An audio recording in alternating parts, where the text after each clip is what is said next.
मी खूप काय अटेंड नाही केलं म्हणजे पार्टीज वगैरे फार ह्याला जात नाही. जेव्हा आता अनुषाचा बर्थडे होता तिची पार्टी असेल किंवा Manish Malhotra was one thing which I attended. पण त्याला सुद्धा एक इंडस्ट्री तीही कळली. जशी आपली एक इंडस्ट्री क्लोज नेट आहे तसंच ते सुद्धा तेवढेच क्लोज आहेत.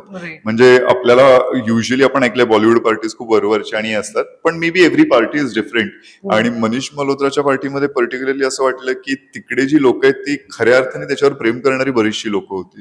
त्यामुळे जे तिथे पोचतायत ते त्याच्यावरती असणाऱ्या प्रेमामुळे बरीचशी लोक पोचलेली होती आणि सगळेजण मजामस्ती करत होते. And that was really comforting to see. बऱ्याच कलाकारांशी भेट झाली आणि म्हणून मी म्हटलं हे सगळे मेमरीज माझ्या मनात ते शेअर करणं म्हणजे हे नसून की ज्यांनी मोठमोठे कलाकार आहेत, मी मुद्दाम नावं नाही घेत आहेत, पण त्यांच्याकडून भेटून त्यांची वाईब, त्यांची एनर्जी मिळणं, त्यांच्याबरोबर कधी कम्युनिकेट करून काही 4 गोष्टी त्यांच्याकडून शिकणं हे खूप ऑटोमॅटिकली होतं.